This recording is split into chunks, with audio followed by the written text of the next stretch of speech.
그리스도의 이름으로 기도드립니다. 아멘.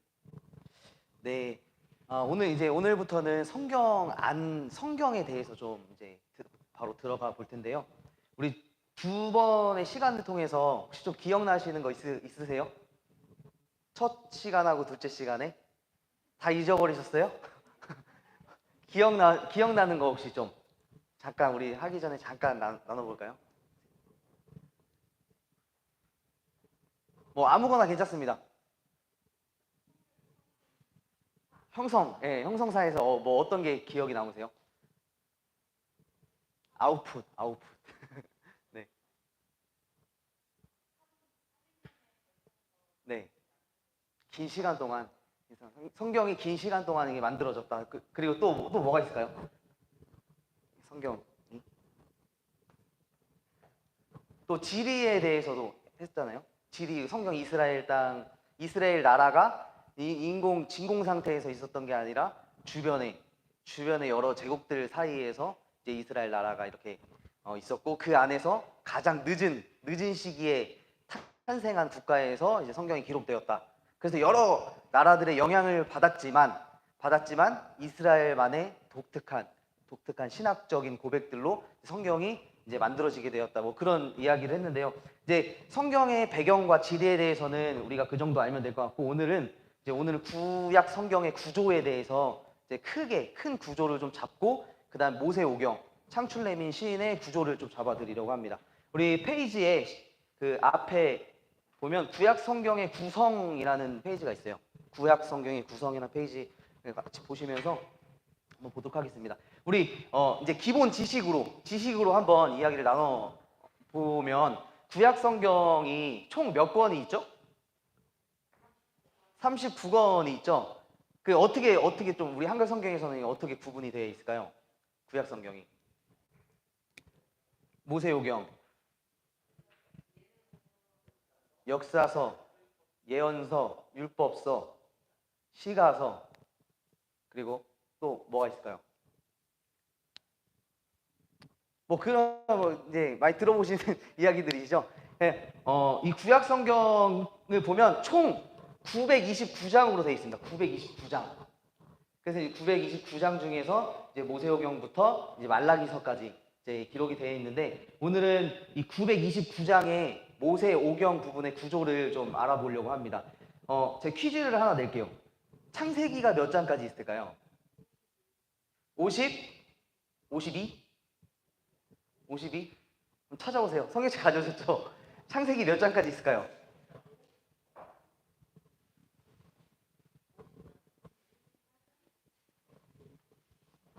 자, 틀린 답들을 막 얘기하셔야지 이제 머리에 들어옵니다. 네, 50장, 그죠? 50장. 자, 출애굽기. 제가 이제 좀 외우기 쉽게 알려드릴게요. 출애굽기는 40장. 이스라엘 백성이 몇 년 동안 광야를 돌았어요? 40년이잖아요. 그죠? 40장. 출애굽기. 레위기 27장이에요. 레위기는 무슨 내용이죠? 크게 보면 제사 뭐 이런 거잖아요. 하나님의 백성으로 살아야. 그러니까 그런 것들을 이치라고 하잖아요. 이치. 하나님의 법의 이치. 그러니까 27장이에요. 레위기 27장. 아셨죠? 이런 식으로 이게 숙제입니다. 다음 주에 물어볼 거예요.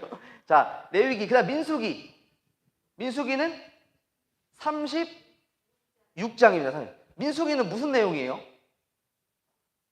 민수. 백성, 민수. 그러니까 인구를 센 거죠. 인구조사죠. 근데 충청도 사투리로 어떻게 사람을 세유 이렇게 하잖아요. 세유. 그러니까 36장입니다. 36장. 자, 민수기. 신명기는 몇 장일까요? 신명기 34장이죠. 34장. 하나님이 셀까요? 약할까요? 세죠. 신이 세네. 이렇게 하면은 34장이에요. 네, 이런 식으로 그냥 재미있게 한번 해봤습니다. 원래 말라기까지 다 이런 식으로 할 수 있는데, 그건 이제 다음에 제가 알려드리도록 하고, 오늘은 모세오경 그리고 구약성경 전체의 구조를 먼저 한번 구조를 잡아보려고 합니다. 이 구약의 929장이 우리 한글 성경, 그러니까 한글 성경에 보면 이제 카테고리가 나눠져 있잖아요. 처음에 뭐가 있죠? 모세, 오경이 있죠. 그리고 그 다음에 뭐예요? 역사서. 그리고 모세오경, 역사서 앞에 나오잖아요. 그죠? 시가서, 그 다음에 예언서가 나와요.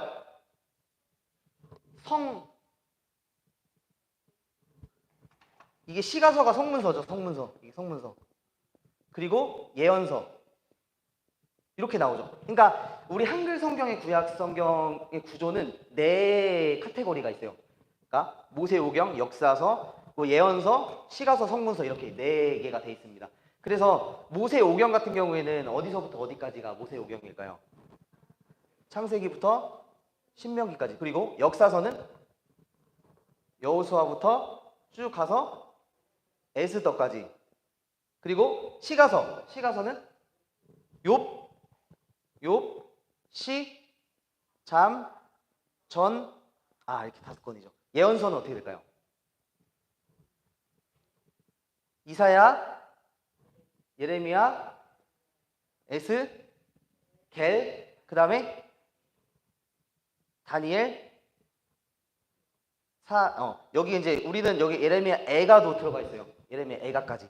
그래서 이렇게 구약이 한글 성경에서는 이렇게 사분법이라고 하는 사분법으로 이렇게 돼 있는데, 원래 우리 이제 지난번에 배경 형성사 할 때 원래가 이제 이 구약 성경은 히브리어로 기록이 되어 있었잖아요. 히브리어 이제 그래서 지금 이 구약 성경, 이 구약이라는 건 사실 우리가 지난번에도 했지만 신약을 전제하는 말이 구약인 거잖아요. 그러니까 신약 성경이 있어야지만 구약 성경이 가능한 거죠. 우리 기독교에서만 구약이라고 부르는 거고, 이 구약 성경, 히브리어 성경을 그냥 히브리 성경이라고 이렇게 불러요. 히브리 성경. 그래서 이 우리 한글 성경 같은 경우는 사분법이라면 히브리 성경은 삼분법으로 되어 있는데, 이제 여러분들 들어보셨을 거예요. 보면 토라라는 거 들어보셨죠? 토라가 이제 모세오경을 뜻하는 거예요. 토라. 그리고 예언서 이렇게 합니다. 예언서. 이거는 느비임이라고 해요. 느비임. 거기 기록이 거기 돼 있죠? 네, 그 보시면서 하시면 됩니다. 여기를 보세요. 어디를 보시냐면 9페이지, 거기도 9페이지인지 모르겠는데 한글 성경과 히브리어 성경의 구조 비교라고 이제 거기 뭐 그 사분법, 삼분법 이렇게 있죠? 네, 거기를 보시면 돼요.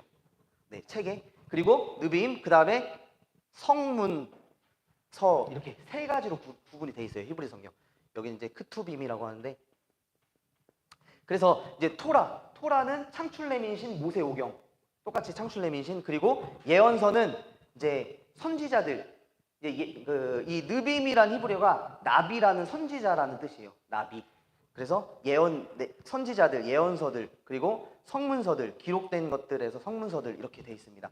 그래서 그 책에 보시면 율법서, 우리 한글 성경에는 율법서, 역사서, 뭐 시가서, 예언서 이렇게 돼 있는데, 삼분법 구조에 보면 토라, 네비임, 크투빔 이렇게 있습니다. 그 조금 틀린 게 어디가 틀리냐면 이 느비임, 예언서 부분이 조금 달라요. 그 우리 한글 성경에 보면 여호수아부터 에스더까지가 이제 역사서로, 이스라엘의 역사서로 들어가 있잖아요. 근데 이제 이 히브리 성경에는 따로 역사서라는 것이 없고 다 예언서에 들어가 있습니다. 예언서에. 그래서 여기 예언서에 보면 이것도 이제 두 가지로 나뉘는데, 전기 예언서 그리고 후기 예언서 이렇게 나뉩니다. 전기 예언서, 후기 예언서. 그러니까 우리도 전반기 있고 후반기 있잖아요. 뭐 그런 의미예요. 전기. 그러니까 전기 예언서에는 또 이제 어느 책들이 들어가냐면 여호수아, 사사기, 그 다음에 룻기는 여기 안 들어가요. 룻기는 안 들어가고 여호수아, 사사기, 그 다음에 나오는 책이 뭐죠? 사무엘기, 이렇게 사무엘, 상하 이렇게 나누잖아요. 근데 이게 하나로 사무엘기 이렇게 들어가고, 그 다음에 열왕기까지가 전기 예언서예요. 이제 앞에 있는 앞에 역사서들 이야기하는 거죠. 그래서 왜 역사서를 예언서라고 이렇게 부르냐? 이 뭐 사무엘기나 열왕기나 보면 예언자들이 나오잖아요. 뭐 엘리야나 엘리사, 하나님의 사람, 이런 사람들이 나와서 예언 하나님 말씀을 이렇게 전하고 예언했다고 해서 이런 그 역사서들도 다 예언에 포함시키는 거예요. 예언서.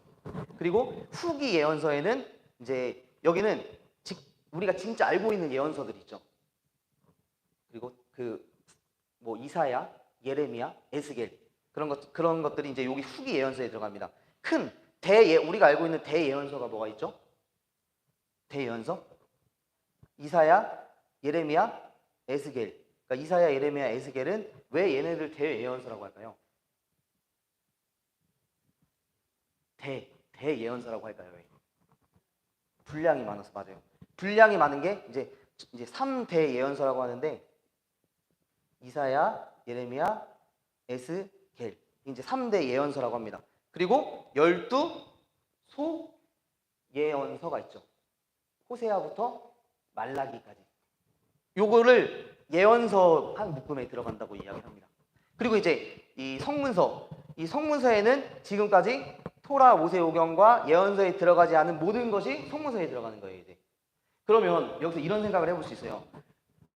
다니엘 같은 경우는 우리 한글 성경에 보면 예언서에 들어가 있잖아요. 그죠? 다니엘, 사렘의 길 단.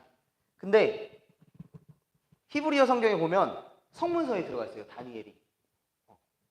왜 이런 현상이 발생했을까요? 우리는 다니엘 읽으면서 예언자, 다니엘 선지자, 그래서 예언서로 읽잖아요. 근데 원래 히브리어 성경에는 이게 예언서가 아닌 성문서에 들어가 있다는 거죠. 이게 어떤 의미냐면 우리가 다니엘서를 읽을 때도 우리 기독교 전통 안에서는 예언서로 읽지만 원래 히브리어 성경에는 성문서로 들어가 있다는 게, 이 다니엘은 이제 들어보셨을지 모르겠는데 묵시문학이라는 장르가 있어요. 그러니까 이 묵시문학은 어떤 글들이냐면 막 나라가 망해가지고 어려운 그런 시대에 묵시문학, 그러니까 그런 종말에 관한 그런 문학을 가지고 이제 용기를 막 주고, 다니엘 읽어보면 그렇잖아요. 바벨론으로 끌려가서 다니엘 희생구들이 이제 바벨론화 되면서 막 이렇게 갔다가 나중에 이제 뭐 사자굴에도 들어가고 그런 위기 가운데 다니엘의 어떤 영웅담을 보여주면서 이스라엘 너 예전에 그 다니엘 선지자를 봐라 하면서 이제 막 용기를 주는 그런 것들을 묵시문학이라고 해요. 신약 성경에도 묵시문학이 하나 있죠. 요한계시록도 마찬가지입니다. 그래서 구약의 묵시문학이 다니엘이라면 신약은 요한계시록도 마찬가지예요. 요한계시록이 뭐 미래에 일어날 일도 미래적인 것도 있지만 그때 당시에 요한계시록이 쓰여질 당시에 어려운 그런 핍박을 받는 사람들에게 이 묵시문학이라는 걸 통해서, 이런 장르는 성경에 말고도 많이 있어요. 이걸 통해서 그들에게, 초대교인들에게 용기를 주는 거죠.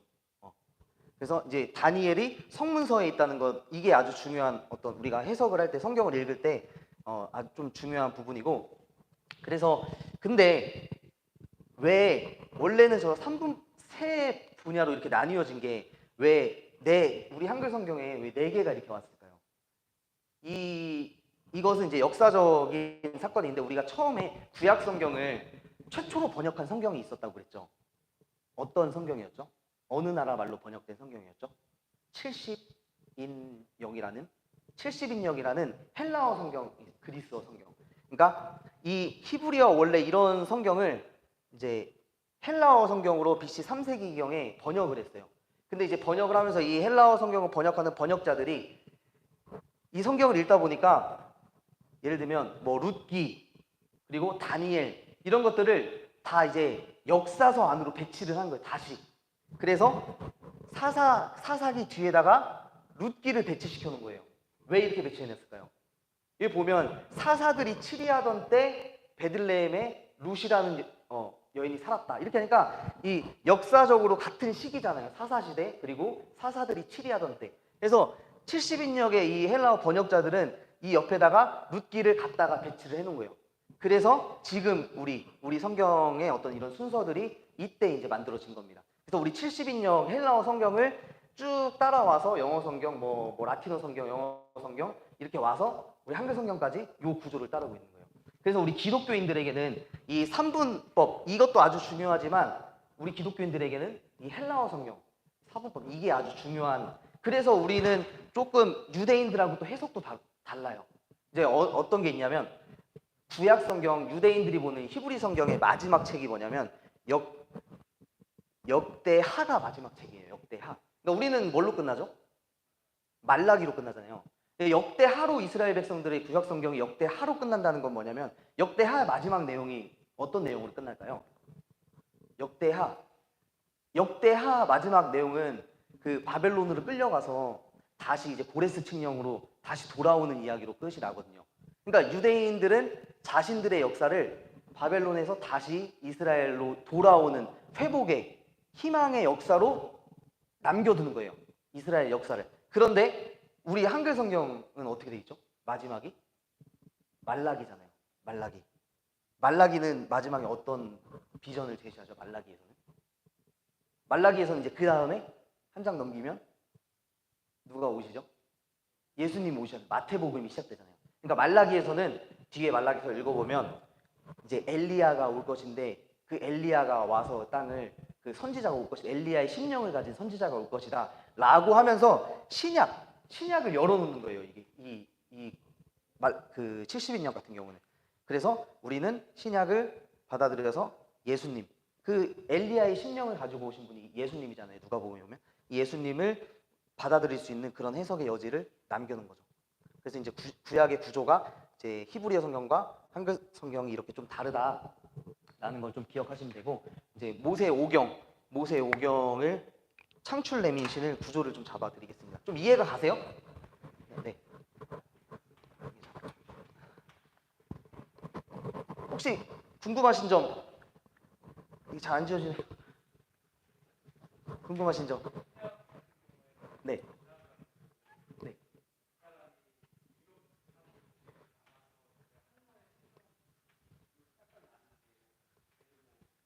네.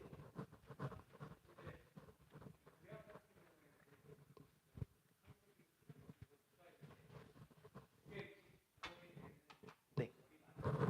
네. 아, 네.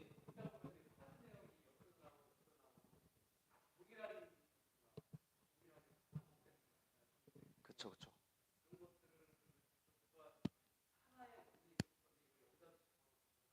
네. 네. 그런 게 궁금하시구나. 다른 분들도 궁금하세요? 궁금하세요? 이제 그거는 이제 이것도 이제 뭐 연구하는 사람들이 가설인 건데 잠깐 얘기를 하니까 그런 것들이 이제 우리는 모세 오경을 모세가 기록했다고 그 믿음으로 받아들이고 있잖아요. 이제 모세가 그걸 다 썼기 때문에 모세 오경이라고 이야기하는 건 아니고 이제 그런 의미는 아니에요. 왜냐면 우리가 이제 그때 당시에도 이제 글을 쓰는 사람들이 있을 거 아니에요. 작가 지금으로 말하면. 근데 그때 당시에는 지금과는 좀 달라요. 그때는 뭐 표절 뭐 이런 개념이 없잖아요. 그때는. 그래서 그때는 어떤 권위 있는 어떤 글을 쓴 사람들, 예를 들면 모세나 뭐 예를 들면 에스라 이런 사람들의 이름을, 그러니까 내가 그걸 썼어도 그 사람의 이름을 빌리는 거예요. 그 사람에게 권위를 주는 거예요. 그래서 모세 시대에 비록 기록이 되지 않았다는 그 본문들도 모세에게 권위를 주는, 이거는 모세로부터 받은 하나님의 말씀이다라고. 그때 당시에는 이제 그런 식으로 이제 계속 이제 전승이 된 구두 전승이나 기록 전승이 계속 이제 있었으니까. 그래서 그런 식으로 이제 상당히 복잡해요. 근데 이거는 아직도 모세 오경 누가 썼는지는 밝힐 수가 없는 거예요, 사실. 네, 그래서 우리는 모세의 권위를 준다, 모세에게. 그리고 여러 가지 이제 그런 반복되는 자료들이나 반복되는 이야기들 이런 것 자체도 예전에는, 그래서 이거를 막 이건 무슨 자료고 누가 이걸 첨가했고 막 이렇게 하다 보니까 성경을 다 막 갈라놓는 거예요. 그런 거를 연구하다 보니까 이 성경 자체 하나님 말씀을 등한시하게 되는 그런 자유주의적 신학이 많이 있다 보니까 요즘에는 이제 그런 걸 넘어서서 지금 우리에게 주어진 이 최종 본문이라고 하거든요. 내가 보고 있는 그 성경을 연구하는데 더 이제 몰두를 하는 거죠. 정경이라고 하는, 우리가 받아들이는, 기독교에서 받아들이는 성경을. 그래서 이제 그렇게 하다 보니까 가장 중요한 건 우리가 이 성경 형성사에서 이야기했듯이 마지막에 이 성경을 수집하고 모아서 마지막에 지금 우리가 보는 이런 형태로 한 권의 책으로 만든 사람이 있을 거 아니에요. 어떤 공동체가 있을 거 아니에요. 학자들이. 이제 그 사람들을 저자라고, 최종 저자라고 이야기를 합니다. 그래서 그 사람들의 어떤 이제 그때가 이제 BC 뭐 3세기, 5세기 이 정도 되는 시기겠죠. 그래서 그때 이제 그 저자의 어떤 한 신학을 받아서 우리 지금 이 성경을 보고 있는 거죠.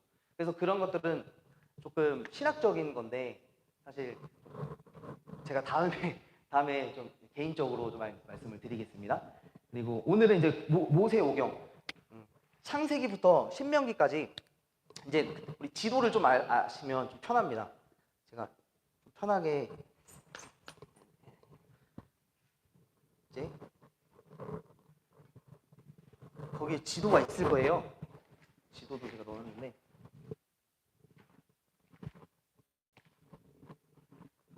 여기는 전체 네, 앞에 여기를 보시면 될 것 같아요. 지금 이제 여기가 이스라엘의 여기 어디죠? 사해. 그리고 여기가 갈릴리죠. 여기는 어딜까요?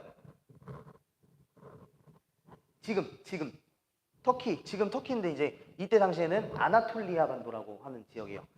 지난번 고대근동 했을 때. 그 터키고 그리고 여기가 이제 이쪽이 바벨론. 그리고 요 지역이 어딜까요? 여기가 이제 이집트입니다. 성경의 땅이 사실 여기가 이제 지중해고 이제 여기서 벌어지는 거예요. 구약 성경은. 이제 창세기부터 신명기까지도 이제 이 땅에서 벌어지는 겁니다. 그래서 먼저 창세기는 보면 창세기가 총 50장까지 있잖아요. 혹시 이런 구조 같은 거 혹시 배워보신 적 있으세요? 구조를 좀 이제 머리에 넣으시고 성경을 읽으면 조금 이제 잘 들어오실 거예요. 창세기가 총 50장까지인데 1장부터 11장까지를 이제 1장부터 11장까지 그리고 12장부터 50장까지를 이렇게 두 부분으로 나눌 수가 있어요. 그래서 창세기 1장부터 11장까지를 원역사라고 불러요. 원역사. 그러니까 아브라함 이전의 원역사를 이야기하고 12장부터 50장까지를 이제 족장사라고 불러요. 족장사. 이 원역사 안에 창세기 1장부터 11장까지는 4개의 사건이 들어가 있거든요. 4개의 사건. 어떤 사건이 있을까요? 처음에 창세기 1장부터 보면 창조 사건이 있죠. 창조. 그리고 인간이 타락한 사건이 있어요. 그리고 중요한 사건이 또 뭐가 있을까요? 창조, 타락, 그 다음에 홍수, 노아의 홍수, 그죠? 홍수, 그리고 마지막으로 11장에 보면 어떤 사건이 있죠? 사람들이 자기의 이름을 내려고 뭘 만들죠? 바벨탑을 만들죠. 바벨. 그래서 1장부터 11장까지는 창조, 타락, 홍수, 바벨의 이야기 4개의 사건이 있다라고 기억을 하시면 돼요. 그리고 12장부터 50장까지는 이제 족장사라고 이야기를 하는데 11장에 바벨탑 사건을 이제 지나면서 하나님이 다 흩으시잖아요. 그리고 한 사람을 부르세요. 누굴 부르실까요? 창세기 12장에 보면 유명한 사람 있죠. 아브라함. 처음에 이제 아브라함이라고 표현되는데 이제 아브라함을 12장에 부르셔서 족장의 역사를 가족의 역사를 시작하는 거예요. 그래서 1장부터 11장은 4개의 사건이 있고 12장부터 50장까지 족장사에는 4명의 인물이 있어요. 중요한 인물 4명. 아브라함, 이삭, 야곱, 요셉. 네, 이렇게 하면 쉽죠? 4개의 사건과 4개의 인물이 있다. 요셉까지 얘기 이제 창세기에서 끝나는 거죠. 그래서 지금 성경책을 좀 펴시고 빨간색 볼펜이라는 걸로 12장 앞을 쫙 거버리세요. 그냥. 성경은 사실 이 거룩한 성경이지만 여기 뭐 낙서 하나 안 하고 뭐 그렇게 해야 성경을 막 더럽게 이거 깨끗하게 쓰라고 주신 거 아니잖아요, 그죠? 네. 그래서 11장까지 그시고 거기에 이제 원역사 창타, 홍바, 창조, 타락, 홍수, 바벨, 그리고 아브라함, 이삭, 야곱, 요셉 이렇게 50장까지 돼 있다. 자, 근데 이제 지리적으로 한번 봐볼게요. 이거는 이제 구조적인 거고 지리적으로 보면 이 창조의 사건이 어디서 일어났냐면 그 창세기에 보면 하나님이 에덴 동산을 만드셨을 때 4개의 강이 흘렀다고 이야기하잖아요. 강이 어디 강으로 나오죠? 창세기 보면 뭐 어디 온 땅을 둘렀고 거기 보면 유프라테스 강이라고 나와요. 유프라테스 강은 어디일까요? 여기 이쪽 바벨론에 보면 이렇게 메소포타미아라는 곳에 유프라테스 강하고 또 하나 티그리스 강이 두 강이 흐르는데 성경에 나오는 이 유브라데라는 곳이 유프라테스 강을 이야기하는 것처럼 보입니다. 그래서 이 그 에덴 동산의 창조 사건이 여기서 일어났다고 이제 그 추측을 하는 거예요. 사실 뭐 이게 어디서 창조를 했는지 지구를 하나님이 만드셨지만 요 그 구절에 따르면 유프라테스강 유브라데의 네 강이 흘렀다라고 했을 때 이제 요 바벨론에서 여기 이제 땅을 보면 여기는 바벨론 땅에서 이제 성경이 시작을 하는 거죠. 그리고 타락 여기도 마찬가지로 에덴 동산이니까 여기 바벨론 그리고 홍수도 역시 마찬가지로 바벨 땅 다 이쪽 바벨에서 시작하는 거죠. 그리고 나서 하나님이 아브라함을 부르시는데 아브라함을 어디에서 부르세요? 가나안 땅에서 부르셨나요? 아브라함의 고향이 여기 갈대아 우루 그때 우루 사망조 때 그죠? 이때 부르셨다. 그러니까 바벨론 땅에 있었던 아브라함 우루에 살던 아브라함을 이제 이쪽에서 시작을 하셔서 이렇게 여기 하란까지 갔다가 가나안 땅으로 들어오는 거예요. 그래서 여기 보면 12장은 이제 바벨론에서 가나안으로 땅이 옮겨져요. 가나안. 이삭, 야곱, 요셉까지 가나안에서 이루어지다가 이제 창세기는 이렇게 구조를 잡으시고 요셉이 어디로 끌려가게 돼요? 이집트로 끌려가요. 요셉은 이제 애굽으로 옮겨가게 되는 거예요. 여기서 가나안 땅에서 이제 족장들이 살다가 어디로 가냐면 이렇게 이집트로 끌려가게 되는 겁니다. 요셉이. 그래서 요셉이 여기서 총리가 되죠. 그래서 지금 지리적 위치로 보면 바벨론에서 가나안으로 갔다가 이집트로 가는 이런 구조를 볼 수가 있고, 자, 출애굽기는 몇 장일까요? 출애굽기 40년 광야를 생각하시면 돼요. 40년 광야. 출애굽기 40장. 그래서 출애굽기 읽어보면 막 법이 엄청 나오고 막 성막을 짓는 거 엄청 나오고 이래가지고 막 읽다가 포기하시는데, 이제 큰 구조를 보자면 1장부터 크게 보면 19장까지 1장부터 19장까지는 출애굽해서 어디까지 오는 여정을 말하고 있냐면 시내 산까지 오는 여정을 말하고 있어요. 19장에 시내 산에 도착을 해요. 시내 산.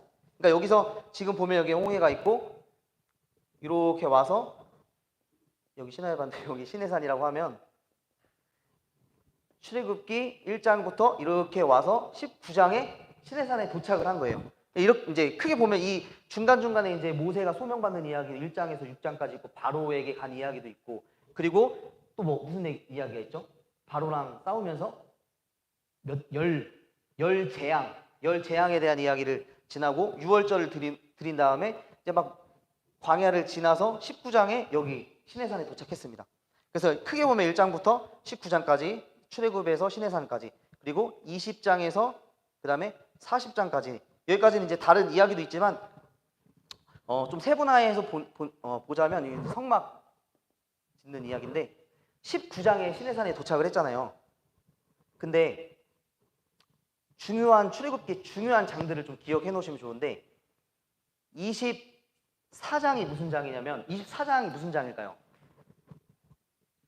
시내산에 도착해서 하나님께서 어디로 올라오라고, 하나님 산으로 올라오라고 하셔서 24장에 이제 모세가 산으로 올라갑니다. 여기서 십계명을 받으러 올라가죠. 그리고 십계명을 받고 그 다음에 이어지는 이야기가 그러니까 안 내려오니까 밑에서 이스라엘 백성들이 뭘 하고 있어요? 막 금송아지 만들고 막 귀고리 막 다 빼가지고 신상을 만들잖아요.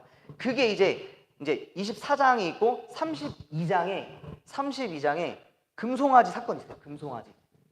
그러니까 그러면은 25장부터 지금 31장이 비었잖아요.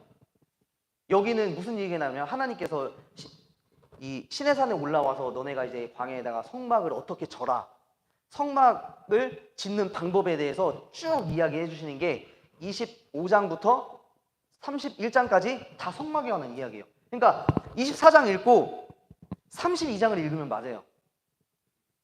근데 여기 중간에는 성막에 관한 지시사항들, 하나님 주신 지시사항들 들어가 있는 거죠. 그리고 32장에 이제 내려와서 열받아서 돌판을 깨버리고 그렇게 한 다음에 하나님 다시 올라오라고. 34장에 한 번 더 올라가요. 두 번째 올라가서 하나님 10계명을 다시 받죠.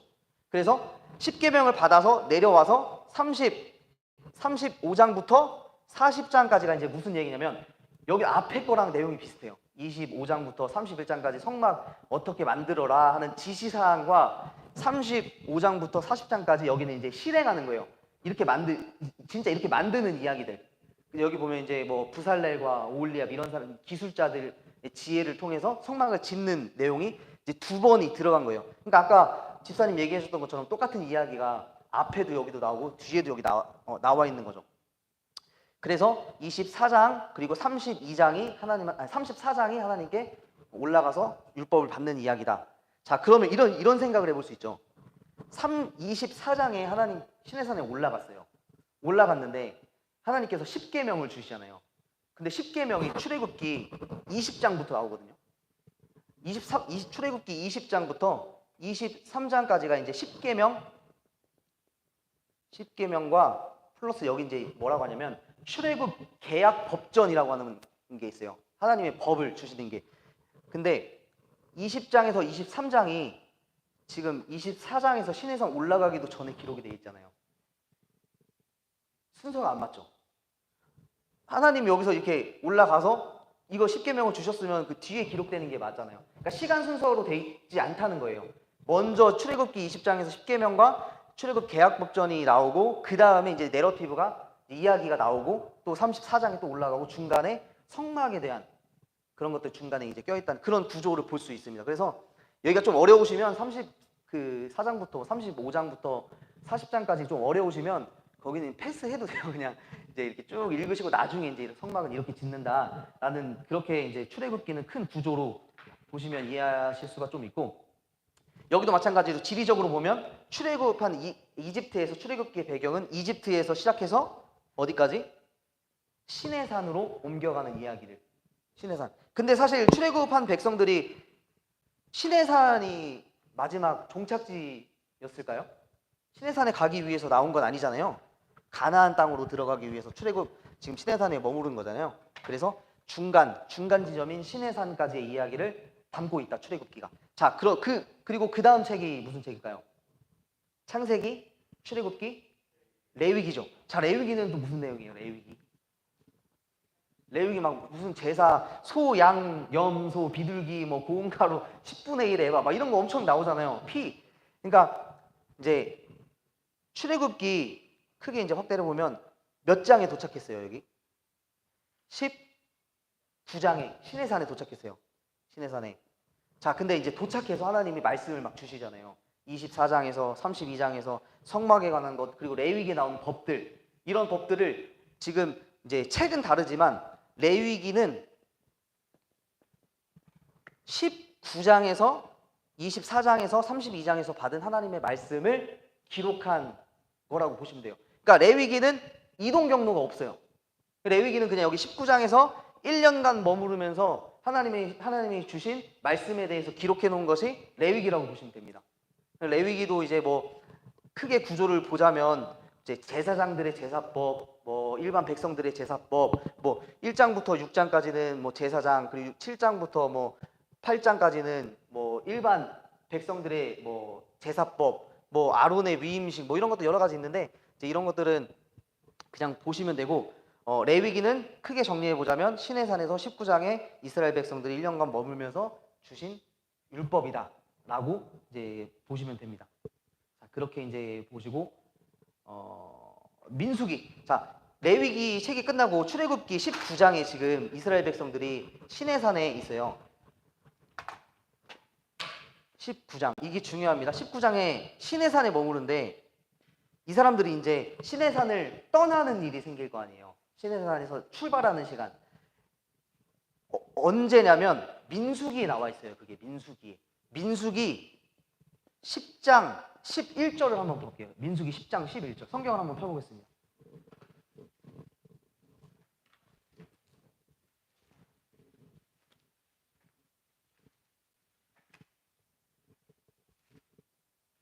한 분이 좀 읽어주실까요? 민수기 10장 11절.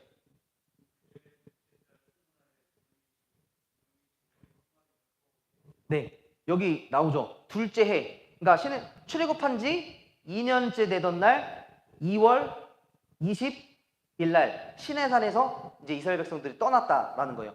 그래서 이 성경에 기록된 연대를 잠깐 정리를 제가 해드릴게요. 연대를 정리해 보면, 자, 출애굽기 12장 21절을 한번 펴보세요. 출애굽기 이제 조금 시간 순서대로 좀 보면 출애굽기 12장 21절.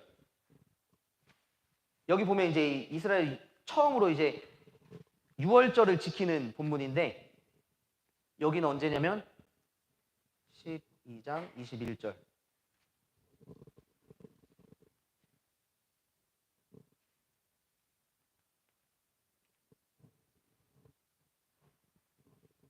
절이 좀 다른가요? 잠시만요. 여기가 언제냐면, 여기는 출애굽한 그 달 1월 14일이에요. 이제 6월절이 1월 14일. 일단 그렇게 잡아 놓으시고, 자, 1월 14일 날 첫 6월절을 지키고 이제 애굽을 떠났다. 16장 1절. 16장 1절. 16장 1절에 보면 어디에 도착했어요?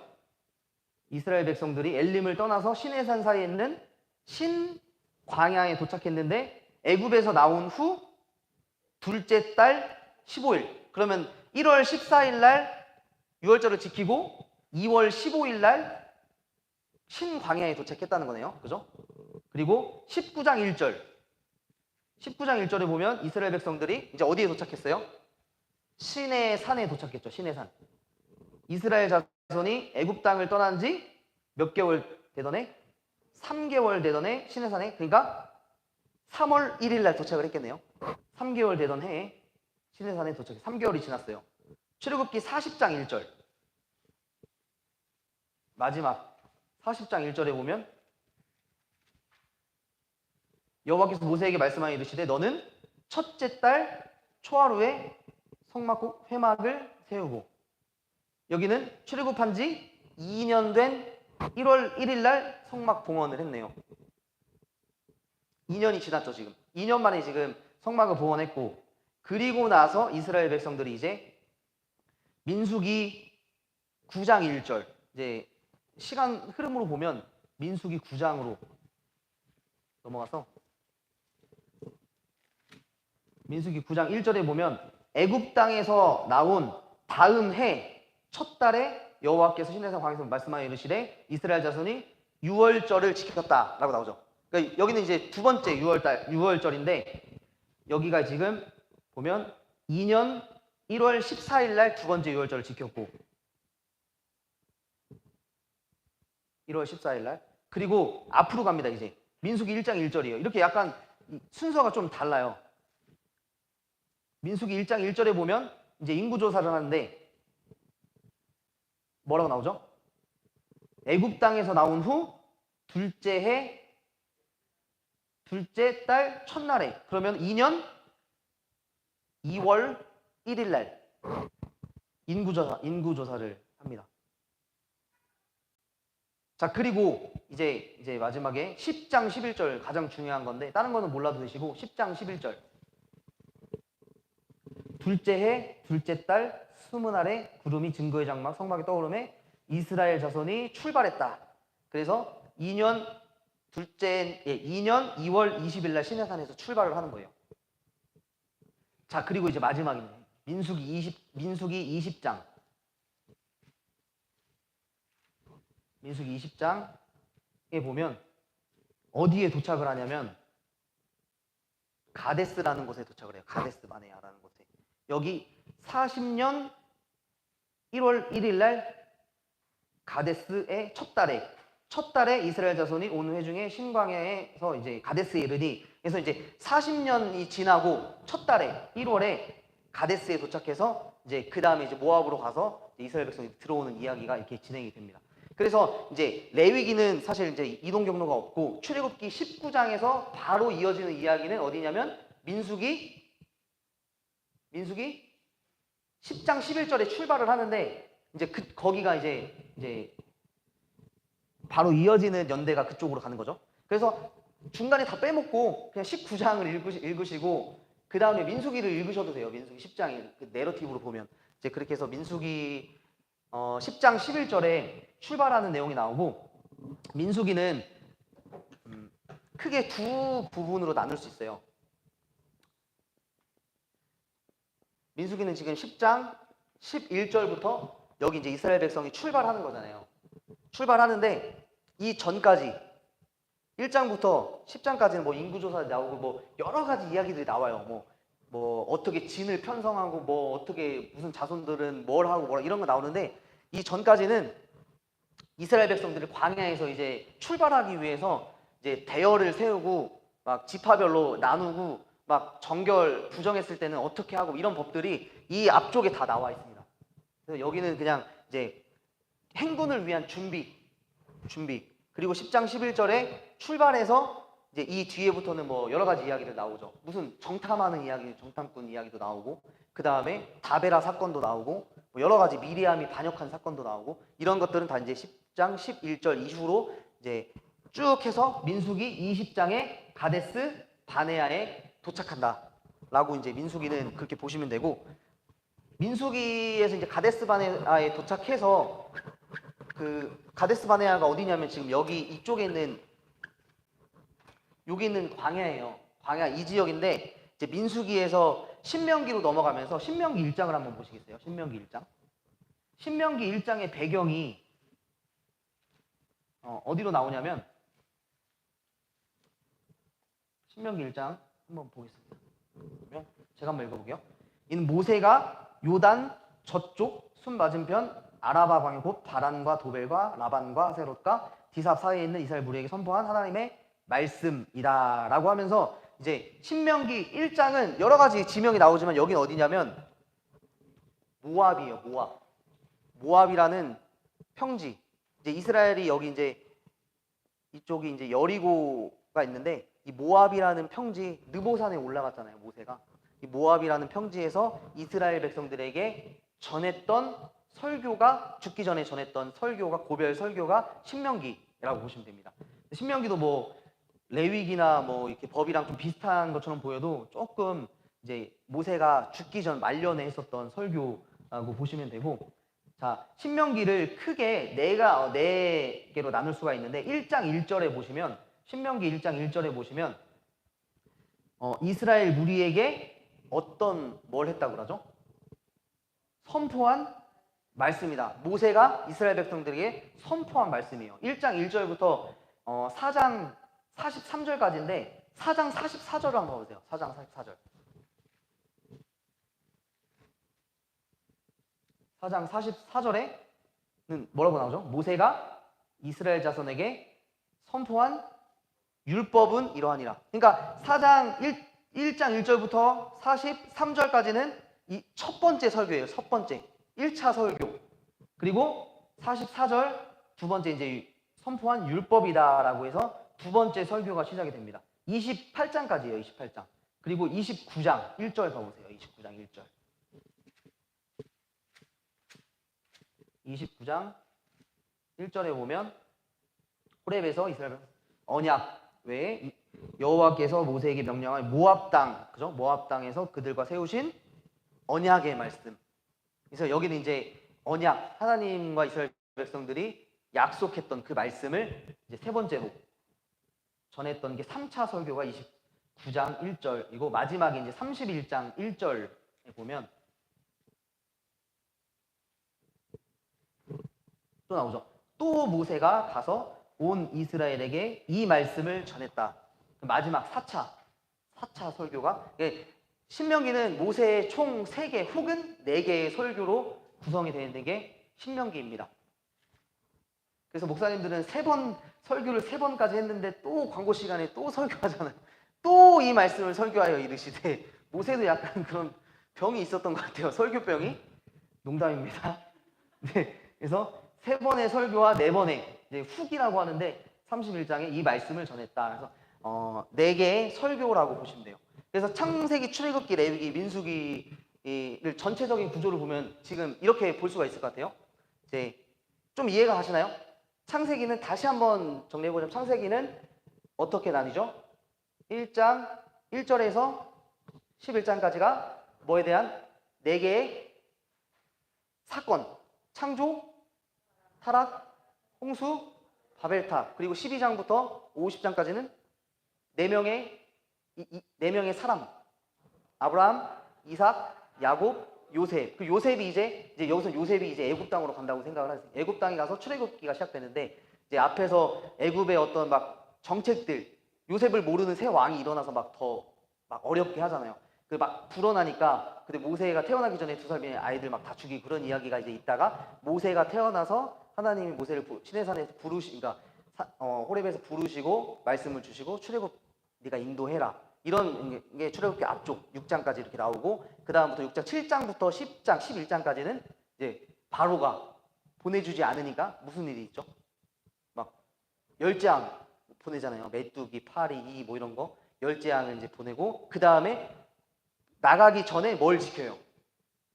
패스오버 6월절을 지키고 출발을 하면 12장에 그래서 19장에 어디에 도착해요?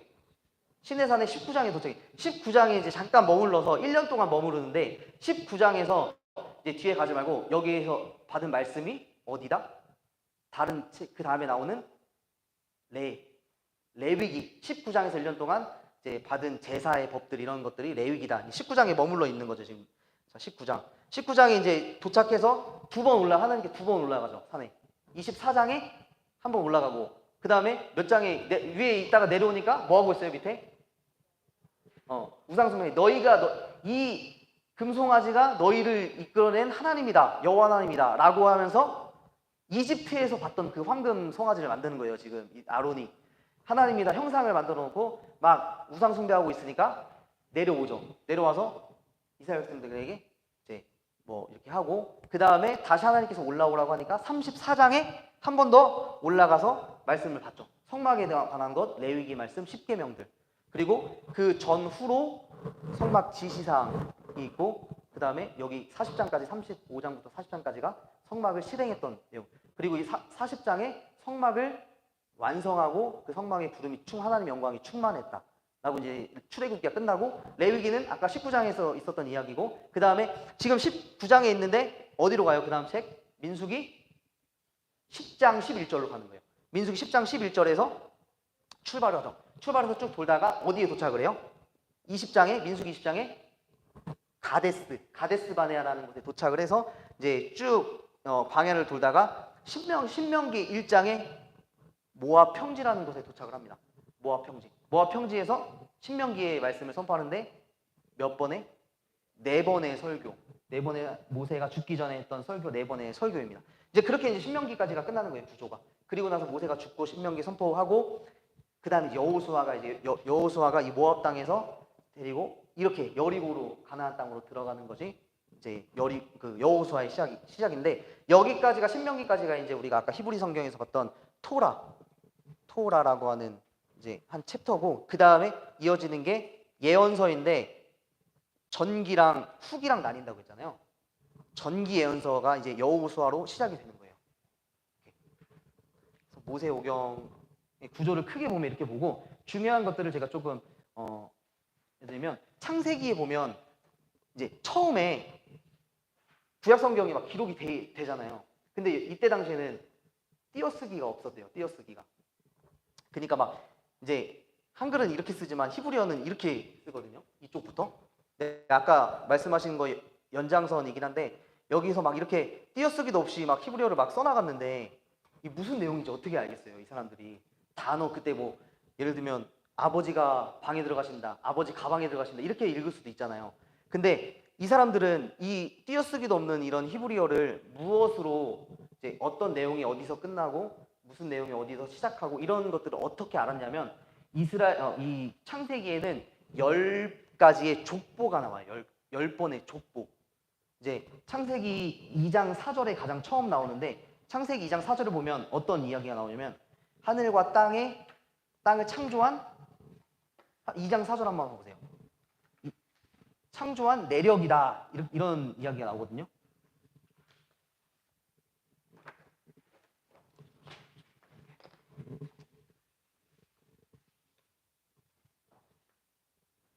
2장 4절에 보면 천지가 창조된 내력이다 이렇게 나와요. 이 내력이라고 번역이 된 게 족보라는 이야기예요. 족보. 그러니까 창조의 족보다라고 나오는데 그래서 10개의 족보가 나와요. 그래서 창세기를 읽다가 이 사람들은 유대인들은 족보라는 이야기가 나오면 딱 끊는 거예요. 거기서 막 나오다가 족보다 나오면은 족보에서 끊고 뒤에 읽어보면은 어떤 이야기들이 나와요. 이야기. 이제 족보 뭐 누가 누굴 낳고 누굴 낳고 누굴 낳고 누굴 낳고 하다가 그 다음에는 뭐 아브라함에 대한 이야기 이런 식으로. 그래서 10번의 족보가 나오는데 2장 4절에 천지의 족보 그리고 5장 1절에 보면 아담의 족보가 나옵니다. 아담의 족보. 그리고 6장 9절에 보면 노아의 족보도 나옵니다. 네. 뭐 한번 쭉 봐보세요. 그냥 10장 1절에 보면 노아의 아들들의 족보. 그리고 11장 10절에 보면 뭐 셈의 족보, 11장 27절에 데라의 족보, 25장 12절에 보면 이스마엘의 족보, 25장 19절 이삭의 족보, 36장 1절에 에서의 족보. 제가 나중에 이거 드릴게요. 37장 2절에 보면 야곱의 족보 이렇게 나와요.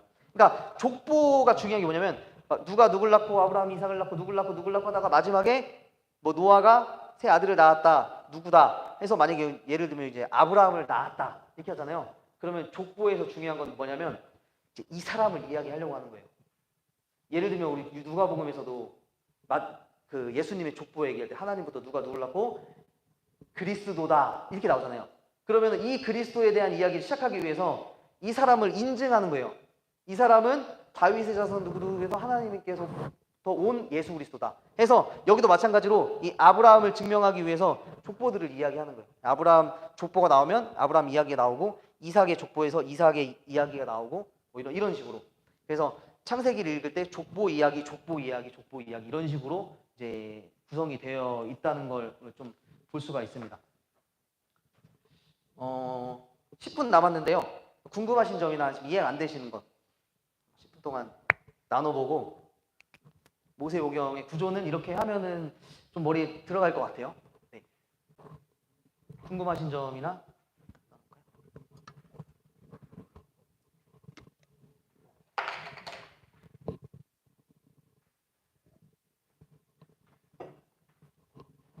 성경이 쉬운 건가요? 제가 설명을 잘한 건가요? 네? 농담입니다.